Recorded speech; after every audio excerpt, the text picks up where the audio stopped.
Hello students, कैसे हैं आप सब। आज मैं आपको इस क्लास में सामग्री भंडारण के बारे में समझाएंगे। तो आज का जो हमारा टॉपिक है उसका नाम है सामग्री भंडारण। सामग्री समझते हैं आप सभी।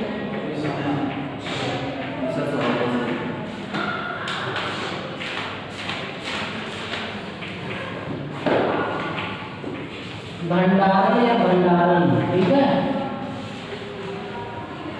सामग्री भंडारण से क्या अभिप्राय है आपका, क्या समझते हैं आप, क्यों किया जाता है सामग्री का भंडारण। क्या सभी कार्यालयों में, सभी संस्थाओं में सामग्री का भंडारण होता है? क्या सभी के घरों में सामग्री का भंडारण किया जाता है? तो घर तो एक फैमिली है, 5 से 8 से अधिकतम 10, अगर संयुक्त परिवार है तो 12-15 लोग होंगे, बच्चों सहित मिला करके। तो जब एक छोटी सी फैमिली में भंडारण होता है तो जो कंपनी होती है उसमें तो बहुत सारे लोग वर्क करते हैं। तो क्या वहाँ पर भंडारण होता है? वहाँ पर भंडारण की आवश्यकता पड़ती है ना। तो आप कह सकते हैं कि भंडारण होना भी चाहिए, है ना। जब हम लोग करते हैं तो आप अपने घरों में किस किस चीज़ का भंडारण करते हैं? आप सभी अपने वहाँ पर जो खाद्य पदार्थ होते हैं, है ना, गेहूँ, चावल, दालें, मसाले, नमक, है ना, सभी का आप भंडारण करते हैं, डिब्बों में भर भर करके रखते हैं, है ना, कि कहीं लॉकडाउन न लग जाए, मार्केट बंद हो जाए, है ना। फिर पता चला कि सर्कुलर जारी हो गया, 15 दिन तक कोई भी राशन की दुकान नहीं खुली, है ना। अफरा तफरी मच जाती है। या ये तो मैंने ऐसे ही वे में कह दिया। मुख्य उद्देश्य क्या होता है इसका, भंडारण का? भंडारण का मुख्य उद्देश्य ये होता है, अगर आप फैमिली के बारे में सोचें, अपने परिवार के बारे में सोचें, तो फैमिली में कमाने वाले कितने लोग होते हैं? बच्चे हैं छोटे छोटे, मम्मी तो गृहिणी, कमाएगा कौन? पिताश्री। तो कमाने वाला कौन है? एक पर्सन कमाने वाला होता है। अब मेहनत करता है ना। अगर उसका खुद का अपना उद्योग है तो उसके तो रोज़ पैसे आते हैं। लेकिन अगर कोई किसी संस्थान में नौकरी करता है, नौकरी पेशे वाला व्यक्ति है, तब उसको माह में एक बार पैसा मिलता है। माह में, समझ रहे हैं हमारी बात? माह में एक बार पैसा मिलता है। तब वो क्या करता है प्रवीण? वो यही करता है कि अपने पैसे, जो उसके पास में कुल पैसा है, उस पैसे का कुछ भाग जो खाद्य सामग्री है, खाद्य पदार्थ है, जो इसेंशियल चीज़ें हैं, उनको खरीद करके अपने घर में स्टोर करता है। उसको लगता है कि पहले कुछ जो इम्पोर्टेंट चीज़ें हैं वो हमारे घर में होनी चाहिए, जिससे ना हो कि जो हमारा पैसा है वो हम किसी अन्यत्र चीज़ों में खर्च कर दें, फिर जो हमारी मूलभूत सामग्रियां हैं वो हमारे पास ना हो, फिर हम, हमारे बच्चे और हमारे परिवार के सदस्य लोग उन चीज़ों से वंचित रहें, है ना। इसी को तो गार्जियन कहते हैं ना। तो वो इन सब चीज़ों को सोचता है, मंथन करता है, एक लिस्ट बनाता है। समय की जो मम्मी माताएं हैं, पापा हैं, लिस्ट बनाते हैं, इस बार कौन कौन सा सामान कम है, कितना कितना लाना चाहिए। वो किस लिए? अगर आप भंडारण करते हो तभी तो हम पूरी लिस्ट बनाते हैं, नहीं तो पास की परचून की दुकान से सुबह के लिए शाम को, शाम के लिए सुबह खरीद लो, बना लो। लेकिन नहीं, वो ऐसा इसलिए होता है क्योंकि हमारे पास में जो इनकम है वो सीमित है और हम पहले अपनी ज़रूरत की सामग्रियों को इकट्ठा करके रखना चाहते हैं, जिससे कि हम आगे चल करके हमको सफ़र ना करना पड़े, ठीक है। इसके अलावा एक साथ साल के लिए बस सस्ता भी तो पड़ेगा, डेली लेके पड़ेगा। हाँ, ऐसा भी कह सकते हैं। अगर आप तो मूलभूत है। और ये तो व्यापार के लिए तो बहुत अच्छी चीज़ है ना, क्योंकि वहाँ पर तो 5 पैसे भी हमारे लिए वैल्यू रखते हैं। और सर पता चला मार्केट में वो सामान ही नहीं खत्म हो गया, शॉर्टेज हो गई, कुछ भी हो सकता है, एवरीथिंग इज पॉसिबल। तो हम क्या करते हैं, चलो वो जब हो तो ठीक है, लेकिन आज हमारे पास पैसे हैं तो हमको अभी खरीद करके रखना है ना, क्योंकि फिर उसके बाद में जो अवशेष धनराशि बचेगी उसके लिए कुछ भाग हम अपने लिए बचत में रखेंगे, है ना। कुछ धनराशि हम इस हिसाब से सिक्योर करके रखेंगे जिससे कि हम अपने, अगर कोई बीमार ना हो तो ज़्यादा सही है, अगर हो तो कम से कम उसका इलाज करवा सकें, है ना। तो इस प्रकार से बजट बनाते हैं, तो इसलिए हमको भंडारण की आवश्यकता पड़ती है। तो समझे होंगे, थोड़ा सा मोटा सा समझ गए होंगे। अब हम चलते हैं अपनी कंपनी की तरफ, है ना, क्योंकि यहाँ पर ये तो हम सबको पता है, क्यों दिलीप, पता है ना, तो हम सभी को पता है, हम सभी अवगत हैं, एक परिवार का हम सभी हिस्सा हैं। और अब हम कंपनी की तरफ अपना रुख करते हैं, क्योंकि अब कुछ समय पश्चात हमको कंपनी में अपनी सेवाएँ देनी हैं, तो वहाँ के परिवेश के बारे में थोड़ा बहुत रूबरू होना भी जरूरी है कि वहाँ पर भंडारण की आवश्यकता क्यों पड़ती है। तो देखते हैं भंडारण की आवश्यकता वहाँ क्यों होती है। इसके बारे में आपको पता है कि सामग्री की, पहला पॉइंट देखो, ताकि सामग्री की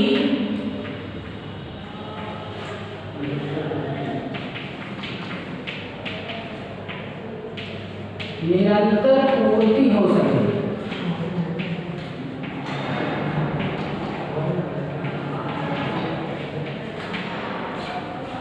ताकि सामग्री की निरंतर पूर्ति हो सके।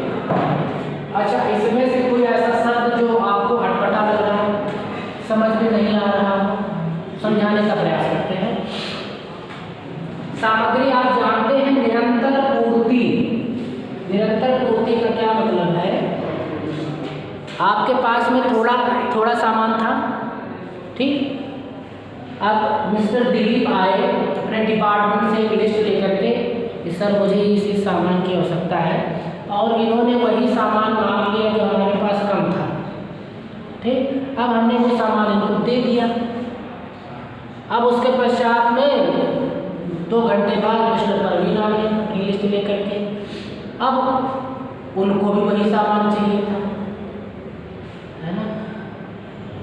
अभी हम इनको सामान दे भी नहीं पाए थे कि मिस भारती भी अपने कार्यालय से रुक करते हुए आ रही हैं, है ना। उनका भी एक कॉल आया कि सर मुझे भी ये सामान चाहिए, अर्जेंट चाहिए, जरा इसको सर निकाल के आप रख लीजिए, मैं अभी आती हूँ, है ना। तो अब देखो क्या हुआ, सामान तो कम था, है ना, अब उसकी डिमांड ज़्यादा हो गई, डिमांड ज़्यादा हो गई, तो अब क्या देखने को मिला, निरंतर जो पूर्ति थी वो तो बाधित हो गई, भारतीय को देने के लिए कुछ बचा ही नहीं है, तो अब इनका काम तो बाधित हो गया। तो आवश्यकता हमको पड़ती है कि सभी को निरंतर मिलता रहे, कंटिन्यू मिलता रहे, जो भी मांगे लेके जाओ, जो भी मांगे लेके जाओ, अपना काम करो। क्योंकि कभी कभार ऐसा होता है जब सीजन का समय आता है, कोई ऐसा मौसम होता है, बहुत साइड से लग रहा है, ऐसा मौसम आता है कि उस समय सीजन का जब टाइम होता है तो सभी को डिमांड होती है उस चीज़ की, सभी चाहते हैं कि ये सामान लिया जाए, ये सामान, जैसे त्यौहार आते हैं उस समय सबको चाहिए कि सभी सामान लिए जाए। तो हम लोग क्या करते हैं, पहले से ही इतना स्टॉक में रखते हैं, जो भी मांगे लेके जाओ, किसी को कोई दिक्कत नहीं है। लेकिन अगर हमने यहाँ पर ध्यान ही नहीं दिया, सामग्री भंडारण किया ही नहीं, तो जो ये चैन है हमारी कंटिन्यूअस सप्लाई की, वो तो ब्रेक हो जाएगी, है ना। और जब वो ब्रेक हो गई, घर में ब्रेक हो जाएगी तो कोई बात नहीं, पड़ोसी से ले लेंगे, है ना। अब पड़ोसी भी कंपनी वाले, जो कंपनी का जो पड़ोसी होता है वो भी नहीं देता, क्योंकि उसको भी तो अपना काम करना है, इसकी भी चेन ब्रेक हो जाएगी। हाँ, वो क्या सोचेगा, अच्छा हुआ खत्म हो गया, अपना रेट बढ़ा देगा, क्योंकि जो तुम्हारे वहाँ पर कस्टमर आ रहे थे लेने के लिए वो कहाँ जाएंगे? उसके पास जाएंगे। जब आपकी दुकान पर नहीं मिलेगा तो वो बाहर निकलेगा, क्योंकि उसको तो लेके जाना है घर, तो पड़ोस में चला जाएगा तो भाई आपके पास है क्या? बोले हाँ जी है। कितने में? हमारे वहाँ तो इतने में है। अजी अभी तो हम इनके पास ले गए थे, तो कहेगा कि पुलिस ले लो जाकर, तो वहाँ आई नहीं तो वही लेगा।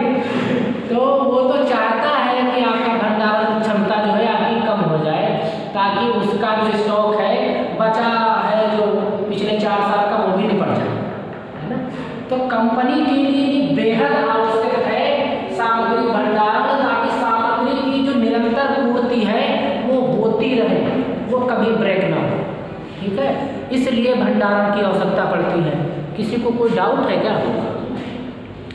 चलो फिर तो अच्छी बात है। ये भंडारा खिलाते हैं। भंडारा हंसो हंसो है ना, क्योंकि ये क्लास आपकी चैनल पे अपलोड होगी तो वहाँ पर आप मतलब कोई अभद्र ऐसा ना किसी को महसूस हो कि क्लास के बच्चे अनुशासित नहीं है ना। इससे रिलेटेड आइटम है भंडारा से भंडारा रिलेटेड आइटम। बैठो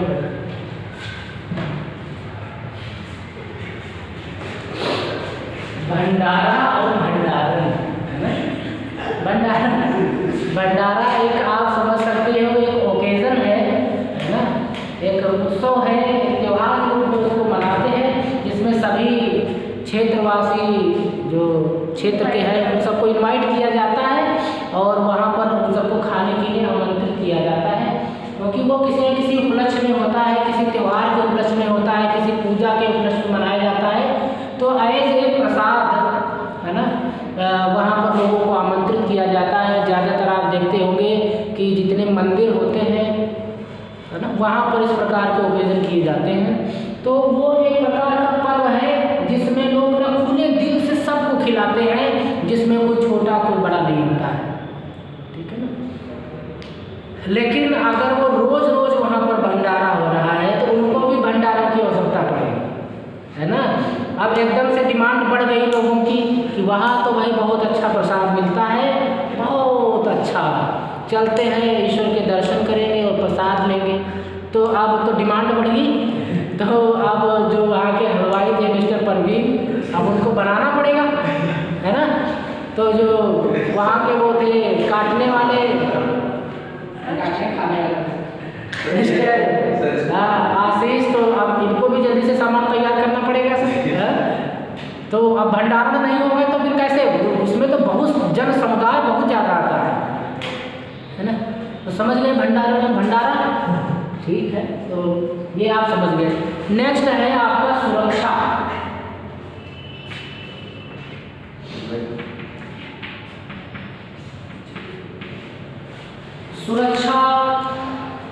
सुरक्षा की दृष्टि से भंडारण करना आवश्यक है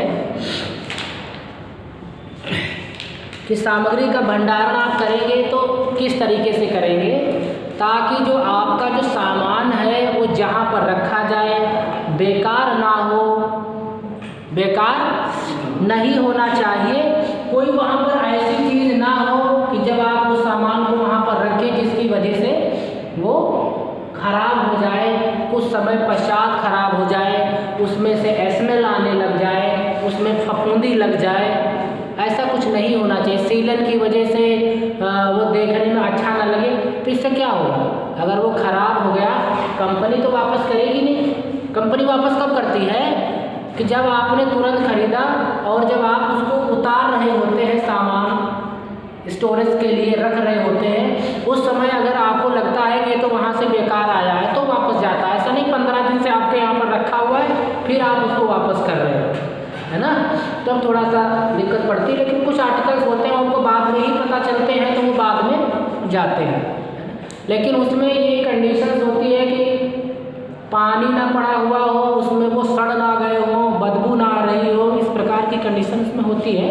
जैसे इलेक्ट्रिसिटी का सामान होता है, बल्ब होते हैं, है ना, वो तो ला करके रखे गए हैं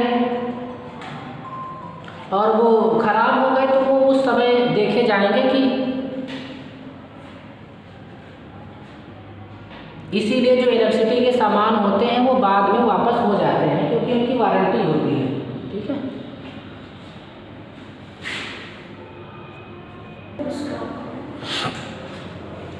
तो सुरक्षा की दृष्टि से आपको समझ में आ गया होगा कि सुरक्षा की दृष्टि से भी किसी भी सामग्री का, स्टेशनरी का, सभी का भंडारण आवश्यक है। भंडारण से अभिप्राय क्या होता है कि इसके लिए एक स्थान निहित होता है जहाँ पर विधिवत सुसज्जित तरीके से उस सामान को रखा जाता है, और जिससे कि वो सामान खराब ना हो। ऐसे आप लाए और कहीं पर भी रख दिया तो वो खराब हो सकता है। और जहाँ पर ये भंडारण किया जाता है वो इस तरीके से बनाया जाता है ताकि उसमें प्रकाश की व्यवस्था हो सके, धूप अच्छी आ सके, है ना, जिससे कि उसमें कमरे में भी आपकी स्मेल ना हो, क्योंकि भंडारण में तो सामान आपके वहाँ पर कई प्रकार का आता है, कई प्रकार की सामग्री आपके वहाँ पर रखी जाती है, जिससे कि जो वेंटिलेशन की व्यवस्था है वो आपकी अच्छी रहे, ताकि जो उसके अंदर की जो हवा है, जो गैस होती है, वो निकलती रहे बाहर की तरफ, है ना। तो कुछ इस प्रकार से डिज़ाइन किया जाता है। तो डिजाइनिंग आपने देखी, और भंडारण करना आवश्यक क्यों है?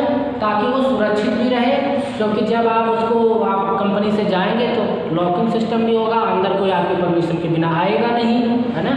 तो जितना माल आप उसको दोगे बस उसको उतना ही प्राप्त होगा, है ना।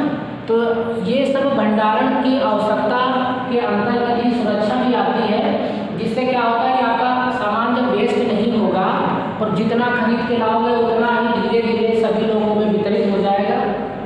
तो इससे है कि वेस्टेज नहीं होगा, वेस्ट हमारा सामान नहीं जाएगा। फिर जितने का आप खरीद करके लाओगे उसी के हिसाब से आपको पे पड़ेगा।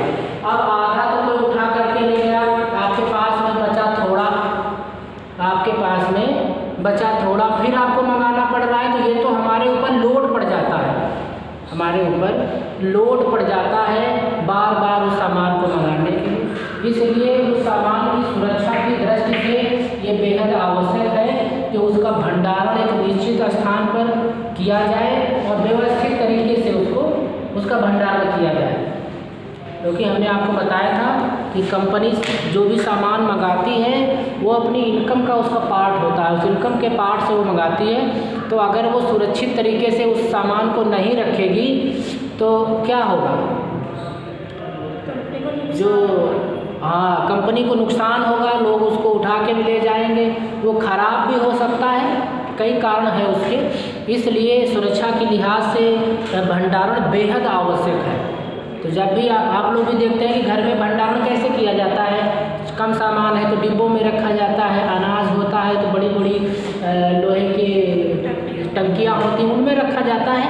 तो वो इसलिए ताकि उनमें चूहे ना जा सकें, उसमें कोई उसको निकाल ना सके। तो सेम इसी प्रकार से हमको भंडारण करना होता है ताकि वो सामान हमारा सुरक्षित हो सके। नेक्स्ट है आपका भंडारण की आवश्यकता इसलिए भी हुई ताकि ढूंढने में आसानी हो।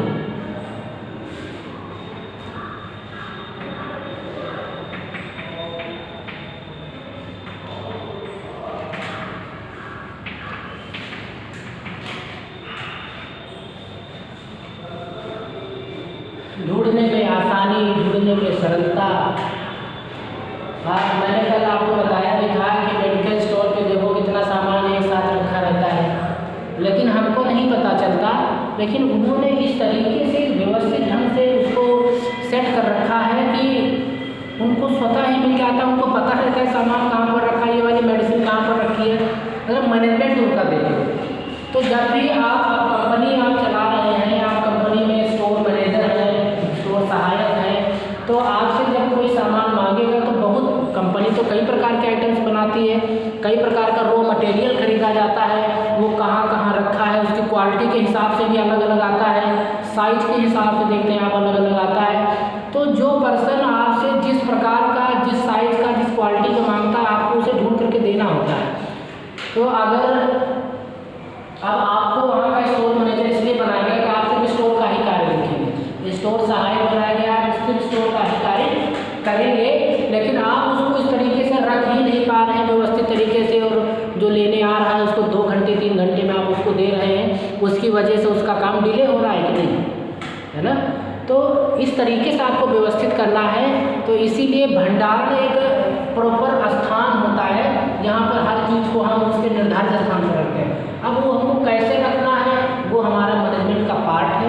चाहे तो आप वहाँ चिपका दें, है ना, या आप आइटम्स को जो स्पेस है, जो एरिया होता है उसके हिसाब से क्लासीफाई कर दें।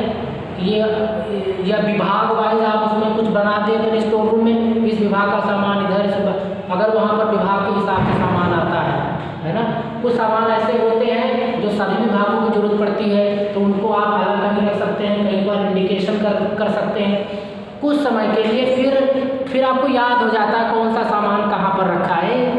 प्रारंभिक स्थिति में थोड़ी सी हमको अड़चन आती है, दिक्कत आती है, लेकिन धीरे धीरे वो स्थिति हमारे सामने क्लियर हो जाती है और फिर हम अच्छी तरीके से आसानी से उस सामग्री को ढूंढ पाते हैं। ठीक है, तो मुझे नहीं लगता कि आपको इस टॉपिक में कोई दिक्कत है। समझ गए स्टोर क्यों आवश्यक है? ताकि हम सामान को सुरक्षित तरीके से रख सकें और उसमें हम आसानी से उसको ढूंढ सकें।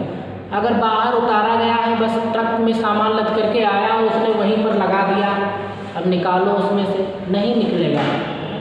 तो इसीलिए एक प्रॉपर स्थान बनाया गया है। नेक्स्ट है आपका इसमें लेखा जोखा रखना।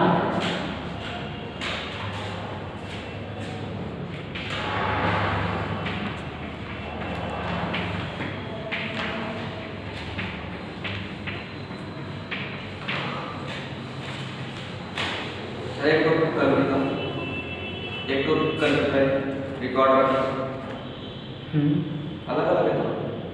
नहीं, रिकॉर्ड में तो देखो सब प्रकार का आ जाता है। कैसा भी लिखित में आपके पास में है वो सब हमारा रिकॉर्ड ही होता है। लिखित में जो चीज़ हमारे पास में है, जिसको हम लिखित में अपने पास में रख रहे हैं, वो सब हमारे पास में क्या है? रिकॉर्ड है ना। आपको कहा गया कि ये पेज है, आप अब इस समय इसमें से कोई पेन निकलेगा क्या? ये देखो, है ना, ये मान लो कि पेमेंट की रसीद है, पेमेंट की रसीद है। अब ये आपका क्या है? रिकॉर्ड है। ये क्या है? अब आप इसको अपनी फाइल में लगा लेंगे तो ये हमारे रिकॉर्ड में हो गया है। अब लेखा जोखा क्या होता है? अब लेखा जोखा आपको तैयार करोगे तब आपका रिकॉर्ड बनेगा, है ना। लेखा जोखा रखना, सामान आपके पास में आया, कौन कितना है, ये सब आपको लिखना पड़ेगा ना। लेखा जोखा, लेखा का मतलब जानते हैं, जिसमें कैलकुलेशन होती है, गणनाएं होती हैं, वो हमारा लेखा जोखा होता है। सामान आपने मंगाया है,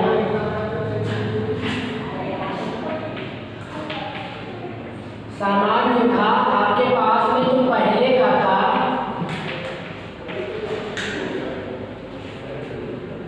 100 संख्या में कोई सामान है, ये पहले का था, स्टोर में बचा हुआ है, जिसको प्रीवियस स्टॉक कहते हैं। ठीक है, और जो अभी आपको रिसीव हुआ है, जो इन हुआ है, वो हुआ 2000। ठीक है, इन हुआ है 2000, और जो अभी आपसे कोई ले करके जा रहा है वो कितना है? वो किसी ने 500 आइटम ले लिया आपसे, 500 आइटम आपसे ले लिए। तो अब यहाँ पर आप टोटल की एंट्री करेंगे रिमेन्स में, है ना। हमारे पास कितना बच रहा है? 1600। हमारे पास बचा 1600। तो ये जो हम लिख रहे हैं ना, इसको कहते हैं लेखा जोखा रखना। ये तो हर क्षण हर समय जब भी कोई लेके आएगा तो हमको लेखा जोखा रखना पड़ेगा। और रिकॉर्ड क्या है? हाँ, इसको आप फाइल में, जैसे ये काम हो गया फाइल में लगा दिया जी, रिकॉर्ड बन गया। जैसे आज पूरे दिन का हो गया तो आज का लगा दिया। ठीक है ना, हाँ, वो आज का हमारा रिकॉर्ड हो गया। किसी ने मांगा कि आज आपने कितने लोगों को, कितने विभागों में क्या क्या सामान आपने दिया, आपने उसकी फोटोकॉपी करी और दे दिया, है ना। तो वो एक रिकॉर्ड बन गया, वो रिकॉर्ड में चला गया। तो ये हमको लेखा जोखा हर क्षण हर पल तैयार करना पड़ता है। जब भी आपके मान लो सामान आया तो उसके साथ में एक लिस्ट आती है कि क्या आपने मंगाया था, ये सामान रहा, ये लिस्ट है और ये सामान रहा। तो आप उसको मिलाते हो और स्टॉक रजिस्टर होते हैं। स्टॉक रजिस्टर, इसमें हम अपना स्टॉक जितना सामान हमारे पास है वो हम मेंटेन करते हैं। तो उसमें चढ़ाते हैं कि इस समय हमारे पास इतना इतना है, ये सामान इस कंपनी का इस साइज का इतना आया, सब उसमें चढ़ा लेते हैं। तो इन सबको हम कहते हैं लेखा जोखा रखना, है ना। लेखा में सब लिखित काम होता है। ठीक है ना। हाँ, तो लेखा जोखा समझ गए आप लोग। लेखा जोखा रखना, तो लेखा जोखा नहीं रखेंगे तो क्या होगा, हमने कल भी बताया था और आज भी आपको मैंने बताया कि अगर लेखा जोखा नहीं रखेंगे तो जो निरंतर आपूर्ति की जो चैन है वो आपकी ब्रेक हो जाएगी, आपको पता ही नहीं है। क्योंकि एक समय ऐसा आता है कि हमको जब हमारे पास में कोई लिमिट से कम सामान बच जाता है, एक रेखा हम एक मानक बना लेते हैं कि अगर ये सामान ज़्यादा डिमांड रहती है इस सामान की, तो जैसे ही इसकी संख्या 1000 या 500 जैसी डिमांड हो, है ना। और ये भी ध्यान रखते हैं कि ये कहाँ से आना है, वहाँ से यहाँ तक आने में कितना समय लगेगा। तो एक हम मेंटेलिटी अपनी फिक्स कर लेते हैं कि जब इतना सामान हमारे पास स्टॉक में बचेगा तो हम ऑर्डर दे देंगे, ताकि वो उतनी शीघ्रता से आ जाए जितनी जल्दी ये समाप्त ना हो पाए जितना हमारे पास बचा हुआ है। समझ रहे नहीं। तो अब अगर आप लेखा जोखा नहीं रखोगे तो आपको पता ही नहीं चलेगा कि हमारे पास में बचा कितना, खत्म हो जाएगा, कहोगे हाँ अभी रखा है, तो ढूंढेंगे वहाँ मिलेगा ही नहीं, है ना। इसलिए लेखा जोखा रखना बेहद आवश्यक है। अगर आपको पता है अब ये जो आउट था टोटल, वो नेक्स्ट डे के लिए आपका ये बन जाएगा, प्रीवियस स्टॉक बन जाएगा। ठीक है, जो आपका टोटल है वो आज तक का टोटल है। अब ये आज का टोटल जो है ये कल के लिए प्रीवियस स्टॉक, पहले का स्टॉक बन जाएगा। अगर कुछ आता है तो यहाँ पर करेंगे, नहीं तो इसमें से हम यहाँ पर लिख देंगे, इसको डैश कर देंगे, खाली छोड़ देंगे, और यहाँ पर हम 100 अगर कोई मांगता है तो 100 कर देंगे, इसमें घटा देंगे, कितना बचेगा 1500 बचेगा। अब ये 1500 अब हमारे अगले डेट के लिए स्टॉक बन जाएगा, हमारा प्रीवियस स्टॉक बन जाएगा 1500। अगर इसी क्षण कुछ सामान ये ऑर्डर हमने दिया, मान लो यहाँ पर कुछ कम कर देते हैं ना, 900 कर देते हैं, अब कितना बच गया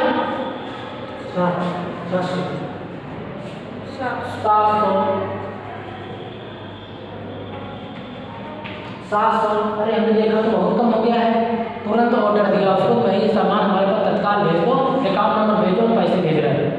ठीक, अब ये 700 जो था वो हमारे नेक्स्ट डे के लिए क्या बन गया, ये प्रीवियस स्टॉक यानी पहले का बचा हुआ, प्रीवियस मतलब पहले का बचा हुआ, यही तो है 700, जो कल का टोटल था आज का प्रीवियस है। ठीक, अब ऑर्डर दिया था हमने, कल शाम को ऑर्डर दिया, उन्होंने मतलब कल दोपहर में दे दिया, उन्होंने शाम तक या सुबह भेज दिया, सुबह भेज दिया, उनके पास से 2000 आ गए, तो यहाँ पर हम 2000 चढ़ा देंगे, क्योंकि 2000 हमारे पास इन रुपये हैं, आमदनी। ठीक, अब आउट हुआ नहीं कुछ तो कितना ही हो गया 2700। तो ये जो सिस्टम है इस तरीके से हम स्टॉक में एंट्री करते हैं, स्टॉक को मेंटेन करते हैं, जिससे कि किसी प्रकार की कोई हमको दिक्कत नहीं आती, हमारे पास में कितना बचा, कितना चला गया।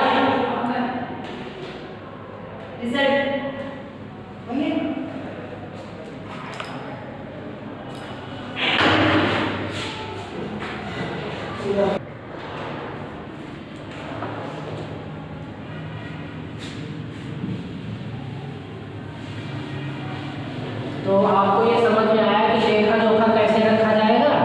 तो जैसे ही आपको अपनी संस्था में कोई सामान प्राप्त होता है और आपकी जिम्मेदारी स्टोर की है, तो स्टोर में बहुत सारे रजिस्टर्स होते हैं, है ना, स्टॉक रजिस्टर जिनको कहते हैं, क्योंकि जो सामान आपके पास आ रहा है वो एक स्टॉक है, आपके पास स्टॉक में रहेगा, भंडारण मतलब स्टॉक। ठीक, तो आपको उनको स्टॉक रजिस्टर में उनकी एंट्री करनी आवश्यक होती है। और फिर कौन कौन ले करके जा रहा है, ये आउट रजिस्टर होता है, स्टॉक आउट स्टॉक इन, है ना। तो उसका नाम कौन लेकर के गया, क्या क्या सामान लेकर गया, किस तारीख में लेकर के गया। तभी जब आप ये सब चीज़ें मेंटेन करोगे ना, तो आपको मतलब अद्भुत उत्साह भी आएगा, अरे हमारा तो डेटा बिल्कुल अप टू डेट है, कोई किसी भी समय पूछेगा तत्काल बता दोगे, है ना। तो जब भी कहने का मतलब ये है कि जो आपका ये जिम्मेदारी भरा कार्य है उसको बड़ी ही जिम्मेदारी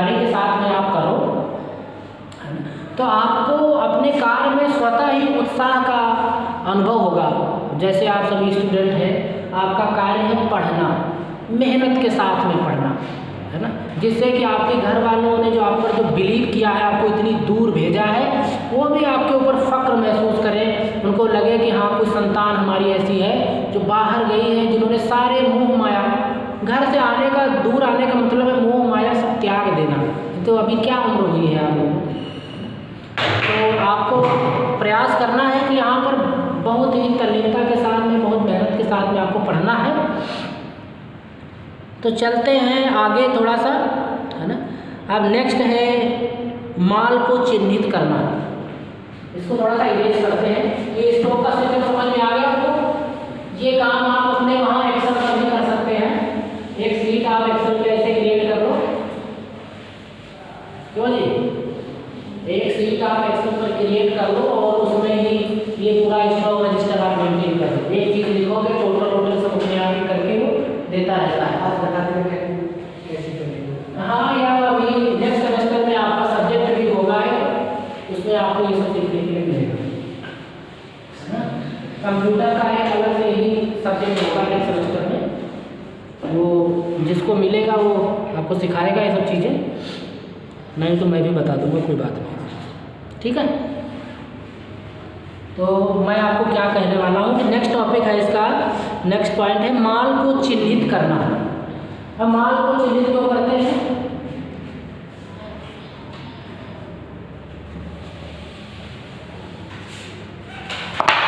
उसका दुरुपयोग ना हो।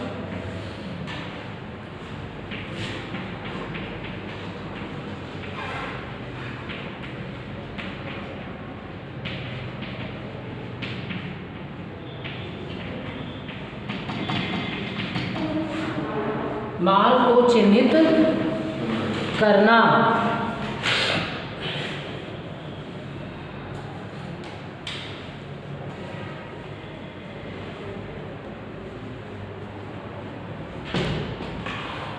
तो कौन बताएगा माल को चिन्हित क्यों करेंगे? सर, माल को चिन्हित करने से उसका दुरुपयोग नहीं किया जा सकता। उससे पता चलता है कि ये हमारा स्टॉक का माल है, इसलिए हमको चिन्हित कर करना चाहिए उसको।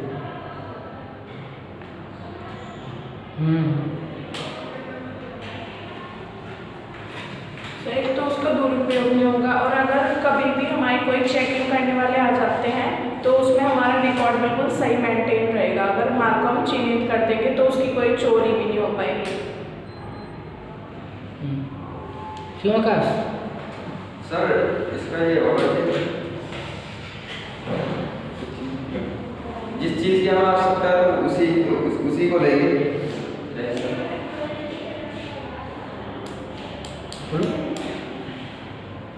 जैसे हमें पता है हमारे यहाँ पे, जैसे इधर साल में चावल ज़्यादा खाया जाता है, तो इधर इसका स्टॉक ज़्यादा लिया जाए, ये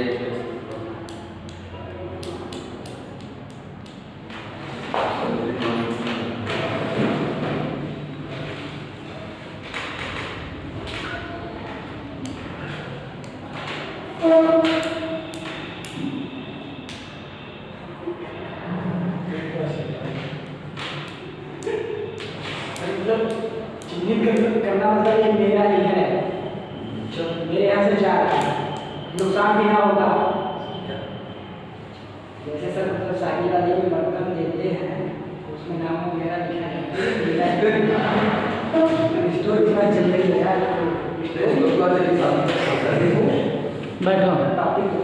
ग्लास में नाम लिख के देखो यहाँ पर दो बातें हैं, एक तो दो बातें हैं। एक तो बात तो है कि आप सामान बाहर से मंगा रहे हैं, है ना, बाहर से आया सामान,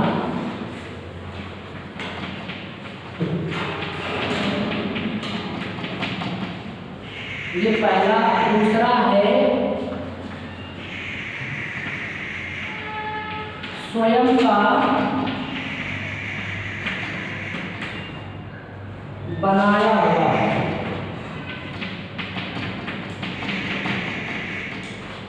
स्वयं का बनाया हुआ। ये दो बातें आपको यहाँ पर समझनी है, ठीक है।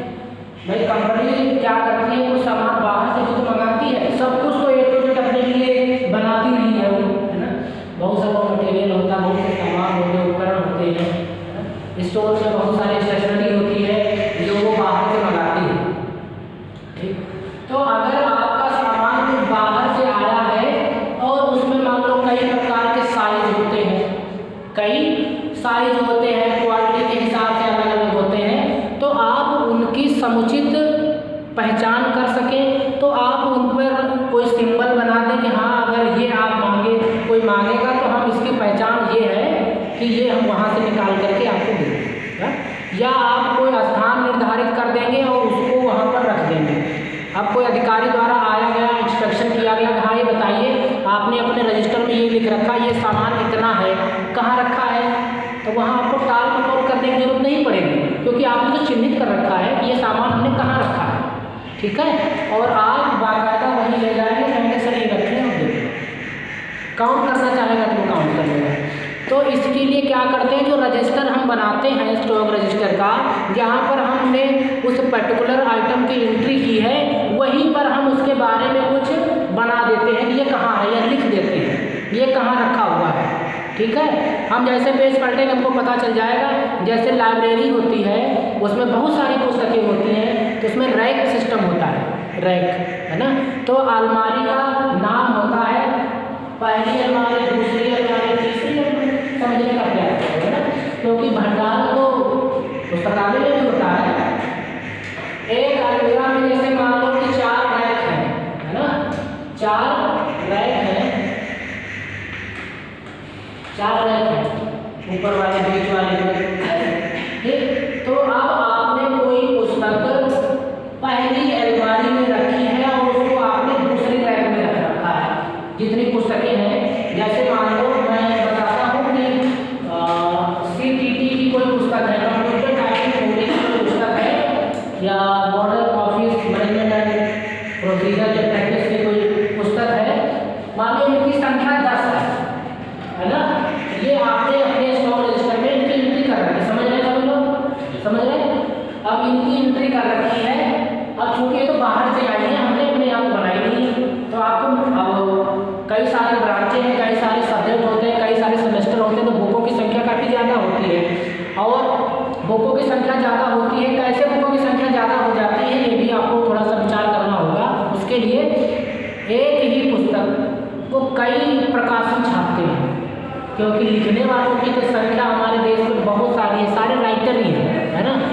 उमंग ने एक बढ़िया पुस्तक लिख दी उसी सब्जेक्ट पर और उसका पब्लिकेशन अरिहंत पब्लिकेशन से करवा दिया, और आकाश ने एक पुस्तक उसी सब्जेक्ट की लिख दी और उसका नवभारत पब्लिकेशन से करवा दिया। अब इनकी भी पुस्तक बढ़िया, उनकी पुस्तक सबकी मंगाई गई 5-5 या 10-10, तो पुस्तकें तो इस प्रकार से ज़्यादा हो जाती हैं क्योंकि पब्लिकेशन और राइटर्स के नेम ज़्यादा होते हैं, और एडिशन किसी का लेटेस्ट एडिशन है, किसी का हिंदी में वर्जन है, किसी का इंग्लिश वर्जन है, समझ रहे नहीं। तो आप इनका भंडार आपने करके 10 पुस्तकें रखी हैं, उच्च अधिकारी इंस्ट्रक्शन पर आए, जांच में निरीक्षण को उन्होंने पूछा कि ये 10 पुस्तकें आपने यहाँ लिख रखी हैं, कहाँ रखी हैं महोदय, आपने वहीं पर लिख रखा था, इसलिए आगे, है ना, अलमीरा 1 रैक नंबर 4, है ना, आपने लिखा था A1/4। मैं एक सिंपल आपको बता रहा हूँ, मुझे भी नहीं पता कि आप कैसे करेंगे, हो सकता है इससे भी कोई बेटर तरीका हो सकता है ना। तो ये A1 जो है आप जानते हैं ये अलमीरा 1 है, और ये 4 जो है ये अलमीरा 1 के रैक को रिप्रेजेंट करता है, ठीक। तो आपने अलमीरा 1 की अब जो रैक होगी, ऐसे तो अलमीरा होती है ऐसे, अब इसमें ये कबर्ड होता है, इसको खोलते हैं हम लोग, है ना। अब इसमें एक ये रैक हो गई, एक ये रैक हो गई, एक ये रैक हो गई, तो ये आप चाहे उसको नीचे से काउंटिंग कर लो, 1 2 3 4, है ना। अब यही तो इतना ही तो स्पेस हमारा रैक नंबर 4 का है, जिसका ये बेस होता है, ये आगे की तरफ निकला हुआ रहता है, क्योंकि चौड़ाई में तो होती है ना। तो अब इसी रैक में आपको देखना है, रैक नंबर 1 अलमीरा नंबर 1 रैक 4 में 10 पुस्तकें रखी, यहीं से यहीं तक आप घूम रहा है ना।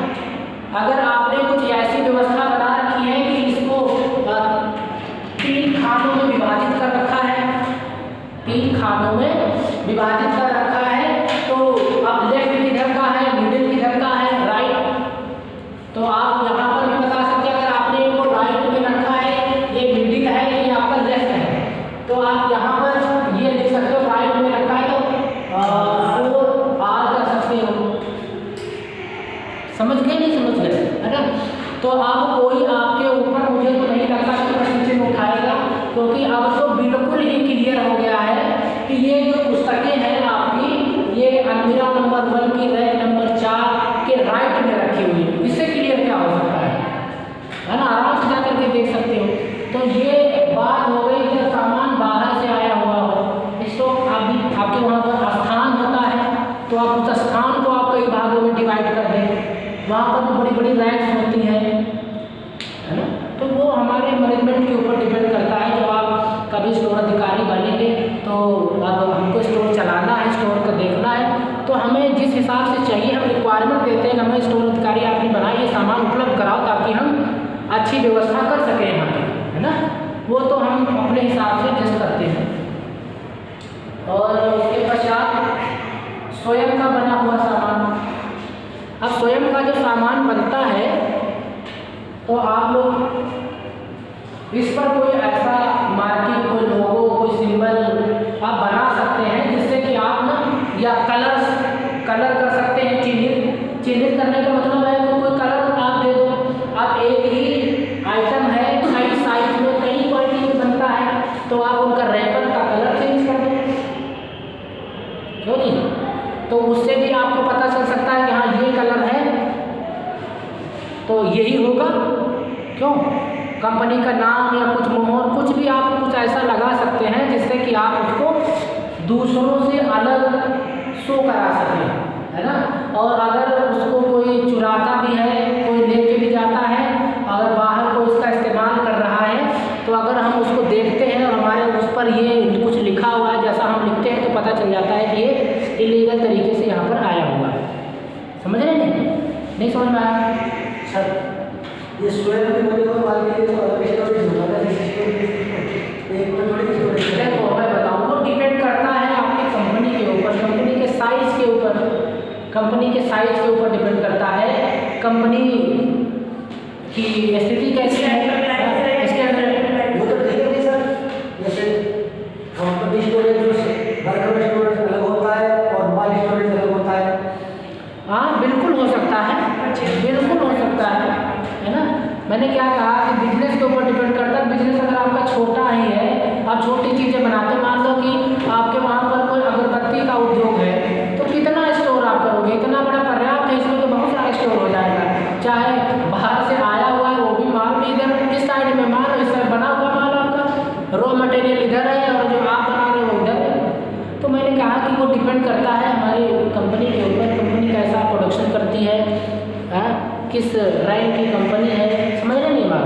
अब वो बड़ी बड़ी अब अंबानी जैसी कंपनियां जो चल रही, रिलायंस की, उसमें कई जगह की कमी होती है, वो तो इतना ज़्यादा एक्वायरी करते हैं, खरीदते ही हैं, तो सब कुछ अलग अलग रहता है। उसमें तो मटेरियल भी बनता है, तो स्टोर भी डिपार्टमेंट वाइज होते हैं। ये डिपार्टमेंट उसका मैकेनिकल का, तो ये मैकेनिकल वाला इधर रहेगा। कोई आइटम बनता आइटम वाइज, वहाँ पर मशीनें लगे रहती, स्टोरेज भी आइटम वाइज, जैसा प्लेस हो, जैसी कंपनी हो, उसके ऊपर डिपेंड करता है भंडारण के बारे में, ठीक है। लेकिन पहचान के लिए आप कुछ अलग कैसे करें ताकि आप उसको पहचान सकें, कोई दुरुपयोग ना कर सके। कोई जैसे दूसरे के हाथ में देखा, ये तो तुम्हारे पास कैसे आया, है ना, कहा जा सकता है। समझ में आया कि नहीं? समझ में तो यहाँ पर ये इसके साथ जो लगाए बाहर से आया सामान वो तो ठीक है, लेकिन स्वयं का साथ तो उसके साथ सर्विस करना थोड़ा मत करो। मैंने तो नहीं कहा उसके साथ में करो, जहाँ आपकी उचित लगे वहाँ करो, जैसा स्पेस हो वहाँ कर दो, ठीक है।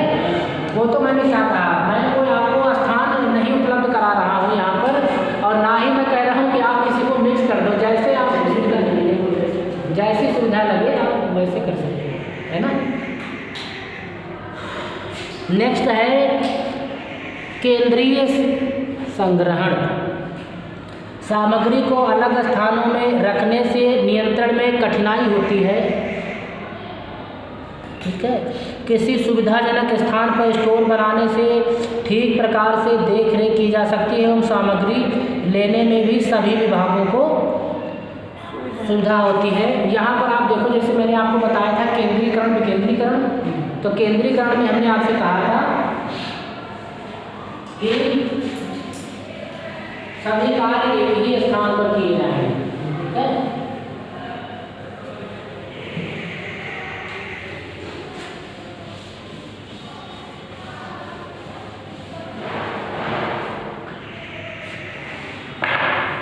सभी कार्य एक ही स्थान पर किए जाएंगे। हाँ, अब इसमें भी वही है केंद्रीय संग्रहण, कि सभी का जो भंडारण है वो एक ही स्थान पर किया जाए, जिससे कि क्या होगी कि जो देख रेख वाले व्यक्ति होंगे वो समुचित तरीके से, वैसे अलग अलग करेंगे तो एक एक आदमी सबको दे दिया, वो उतने को ही देख रहा है। लेकिन अगर भंडारण हम केंद्रीय करते हैं, केंद्रीय का मतलब यूनिट में एक साथ करते हैं, तो सामान सभी को उपलब्ध कराने में कोई असुविधा नहीं आती है, क्योंकि हर विभाग के आदमी हर क्षण सामान लेने नहीं पहुँचते हैं। अब वैसे चार जगह स्टोरेज हो रहा था, तो एक आदमी 4 जगह था। अब बड़ा सा स्पेस लेकर के एक ही जगह सभी विभागों का स्टोरेज कर दिया गया, और 4 आदमी एक जगह है। अब हर समय तो 4 विभाग के आदमी सामान लेने आएंगे नहीं, एक विभाग आया, चारों ने मिल करके एकदम से उठा के दे दिया, है ना। तो काम शीघ्रता से हो जाता है और लोगों की संख्या भी वहाँ पर ज़्यादा हो जाती है और वो काम अच्छी तरीके से चलता है। विकेंद्रीकरण में आदमी अलग अलग होते हैं, केंद्रीकरण में सभी कर्मचारी एक साथ आ जाते हैं, है ना। और अब वो 4 पहले जगह 4 स्टोर सहायक थे, अब 4 तो एक जगह आ गए ना। तो 4 का दूसरे को बना सकते हैं सर, केंद्रीकरण की तो बात करें, हम 4 का 2 भी कर सकते हैं, एक जगह कर सकते हैं। 4 का 2 कर सकते हैं, लेकिन अब क्या हुआ कि अब वहाँ पर अब स्टोर की क्षमता भी तो बढ़ गई है, नियंत्रण कर सकते। वो अपने ऊपर देखो डिपेंड करता है, मैनेजमेंट के ऊपर, मैनेजमेंट क्या करता है। 4 है या 3 थे, हम तो एग्जाम्पल आपको बता रहे हैं, समय के ऊपर डिपेंड करता है, सिचुएशन के ऊपर। तो उस सिचुएशन में आप क्या करेंगे, वो सिचुएशन ही निर्धारित करती है।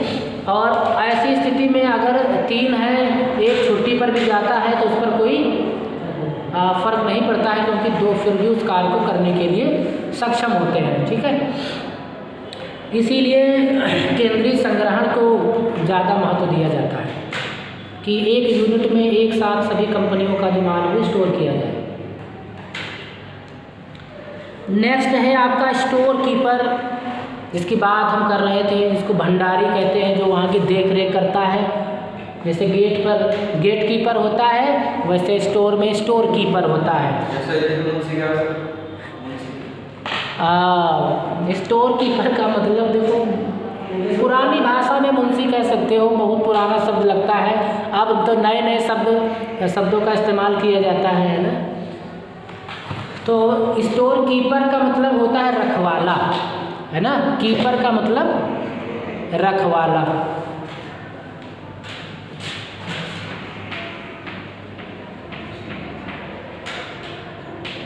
जैसे विकेट कीपर होता है, वो विकेट का रखवाला होता है ना।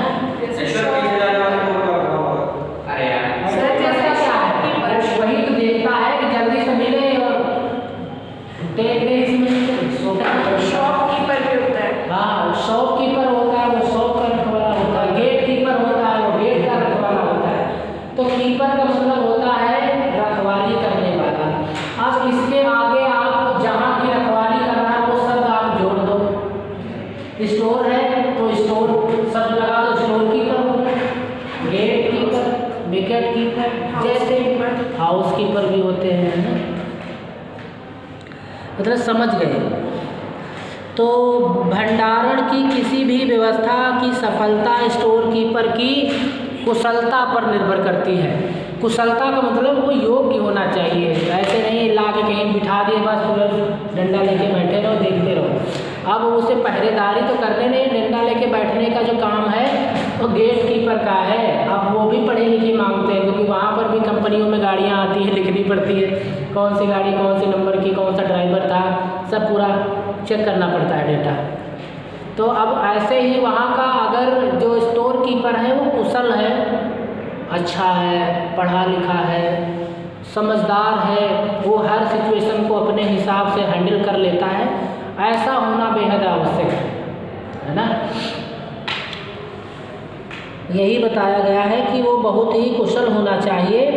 स्टेशनरी प्राप्त होने पर स्टोर कीपर को यह ध्यान रखना चाहिए कि स्टेशनरी की उचित जांच की जाए एवं अधिकृत व्यक्ति को ही सामग्री का निर्गमन किया जाए। ऐसे नहीं कोई भी चला आया दे दो, दे दिया। सामग्री की जांच करो, कौन हो तुम, महाशय कहाँ से आए हो, तुम्हारा कार्ड कहाँ है, आई कार्ड अपना दिखाओ। या अधिकृत का मतलब ये है कि हर विभाग में एक होता है जो सामान ले जाने के लिए नियुक्त कर देते हैं कि आपका कार्य है कि आप स्टोर से सामान ला के देंगे, तो वो व्यक्ति अधिकृत हो गया है, उसका आई कार्ड होगा तो उसका यही सप्लायर का काम होगा, सप्लाई करना, ऑथराइज कर दिए।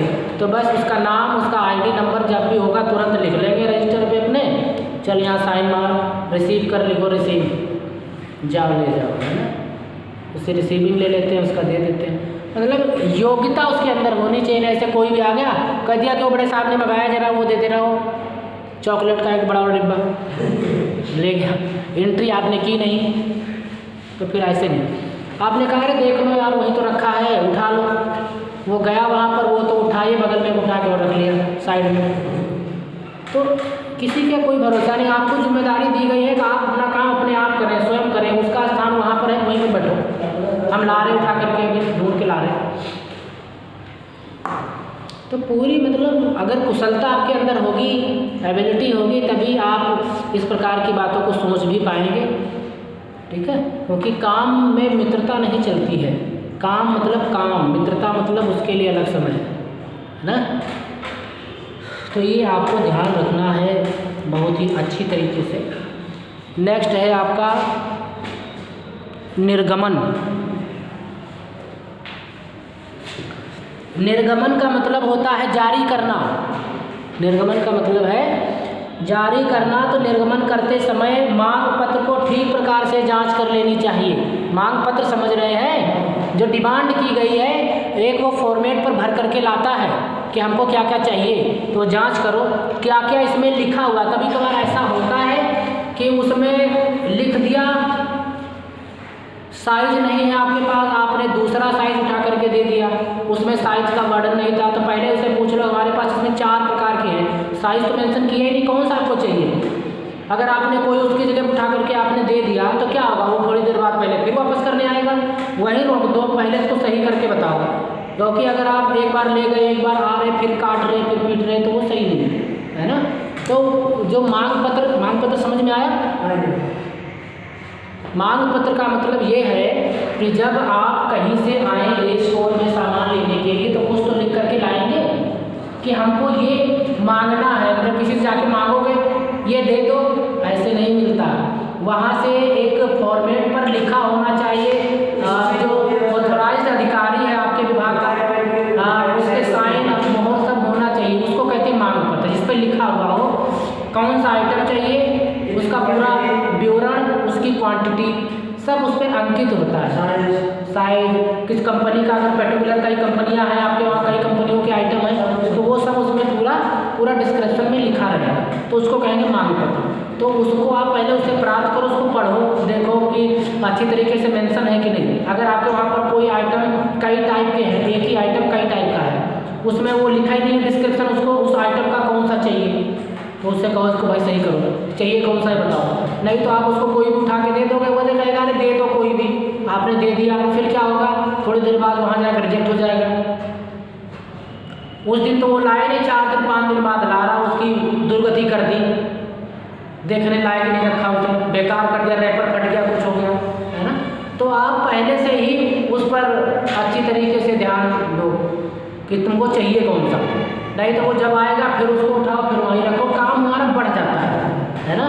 तो उसको वहीं रोक दो कि आप गलत क्यों करके लाए, सही करवा के लाओ। उसको भी लगेगा कि हाँ यार मुझसे ये गलती हो गई है। वहाँ पर बहुत ही बारीकी से काम हो रहा है। बारीकी से काम करोगे तो आपको असुविधा कम होगी। नहीं तो वो 4 बार वापस करेगा, कहेगा मुझे सामान दे दो, मैं दिखा के आता हूँ कौन सा चाहिए उनको। कोई चक्कर नहीं है, यहीं देख लो आकर के, हम सामान नहीं देंगे, क्योंकि उसका तो कोई रिकॉर्ड है ही नहीं, वो तो दिखाने जाएगा ना, लेके ही कहीं गिर जाए, पता चला कहीं कॉस्टली सामान है टूट जाए तो उसकी जिम्मेदारी कौन? तो कहे मैं तो दिखाने गया था, वहीं बुला के लाऊंगा तो यहीं बैठ के देख लो। समझ रहे नहीं? इसको नहीं समझे? हाँ, इसको कहते हैं ना कि अपना काम जिम्मेदारी के साथ में करना, क्योंकि आपकी जिम्मेदारी है कि वहाँ की सुरक्षा, सामान की दूसरे को आपूर्ति देना। ठीक है ना? तो विभिन्न विभागों के लिए निर्गमन का दिन एवं तिथि अलग से निर्धारित कर देनी चाहिए।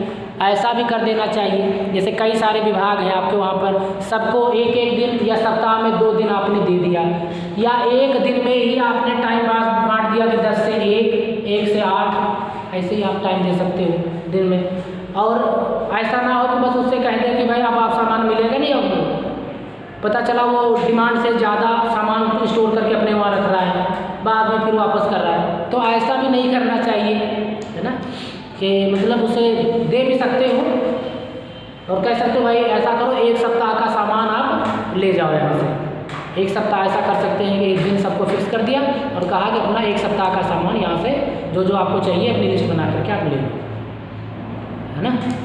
ऐसा भी कर, या आप ऐसा कह सकते हो कि एक सप्ताह का सामान आप लो और सभी विभागों से ये कह सकते हो कि आप सामान जैसे आपको उसका दिन आपने सभी को एक दिन दे दिया, सप्ताह का एक दिन दे दिया, लेकिन आपने उनसे ये भी साथ में कहा कि अपनी डिमांड जो डिमांड है उसका जो पत्र है, डिमांड पत्र, वो 2 दिन पहले हमको उपलब्ध करवाएं। उससे क्या होगा कि जैसे उनका डिमांड आपके पास में आ जाएगा, फिर आप उसको स्टडी कर लेंगे, आपके पास क्या नहीं है या उन्होंने क्या सही नहीं लिखा है, तो आप उनको वापस कर सकते हैं, भाई इसको सही करके लाओ, तुम्हारा ये सही नहीं है ना। नहीं तो वो एट ए टाइम ले करके आपके सामने आएंगे, आप बैठोगे पूरे दिन ढूंढोगे, निकालोगे, दोगे। अब डिमांड आपकी 2 दिन पहले 3 दिन पहले आ जाएगी तो क्या होगा, आप उसको बड़े आराम से निकाल करके पैक करके रखोगे, जैसे आएंगे लोग साइन करो लेके जाओ, आराम से अपना काम दूसरे कामों में लगे हैं, मतलब बर्डन नहीं होगा। भाई आप अगर स्टोर कीपर हैं तो आपके साथ में कोई हेल्पर भी तो होगा, वो फ्री नहीं बैठेगा, क्योंकि रोज़ सबकी डिमांड आ रही, सबको पता है कि भाई 2 दिन पहले डिमांड, 3 दिन पहले डिमांड जाती है, तो जैसे एक ही काम खत्म हो जाएगा दूसरी डिमांड आ जाएगी, और जो आपका हेल्पर है उसको फिर पकड़ाओ, चलो उसको निकाल सामान लाओ, वो बैठेगा नहीं फ्री में। मतलब काम आपका निरंतर अच्छी तरीके से होता रहेगा। समझिए नहीं, उससे अब उसी दिन वो आया सामान लेने के लिए, सामान भाई जल्दी दे दे, मेरा तो काम हो रहा वहाँ पर, वो लेट हो रहा। अब आप जल्दी अफरा तफरी में सामान उल्टा सीधा दिए दे रहे हैं, क्योंकि जल्दी उसको भी चाहिए। जब आदमी बार बार फोर्स करता है तो गलती हो जाती है। इसलिए उन सबसे अच्छा विकल्प यही है कि हम पहले से ही ना अपना काम को मतलब अपने हिसाब से करना है, और इसके लिए क्या चाहिए, स्टोर कीपर कुशल होना चाहिए, है ना, एक्स्ट्रा दिमाग उसके पास में होना चाहिए। हाँ, तो स्टोर कीपर परिस्थिति अनुसार उसकी मात्रा में कमी भी कर सकता है। उसने डिमांड करी भाई 1000 चाहिए, हमने कहा नहीं, क्योंकि हमको सबको देना है ना, हमने कहा इतना तो नहीं मिल सकता, तो हमने ऑर्डर कर दिया है, 1-2 दिन बाद आप इस सामान को पुनः ले लेना, अभी आप 1000 की जगह पर 400 आप ले करके इसको जाओ, ठीक है। तो आप ऐसे भी उसको कर सकते हैं। तो आज का जो टॉपिक था आपका सामग्री भंडारण, मुझे लगता है कि आपको बेहद अच्छी तरीके से समझ में आ गया होगा। अगर किसी को कोई डाउट है इन पॉइंट से संबंधित कि भंडारण कैसे किया जाना चाहिए, तो आप सभी पूछ सकते हैं। कोई डाउट किसी को? तो आज की इस क्लास को यहीं पर वाइंड अप करते हैं। नेक्स्ट क्लास में फिर से आपको आगे के टॉपिक को पढ़ाने का प्रयास करेंगे। तब तक अपना ध्यान रखें, मन लगा के पढ़ें।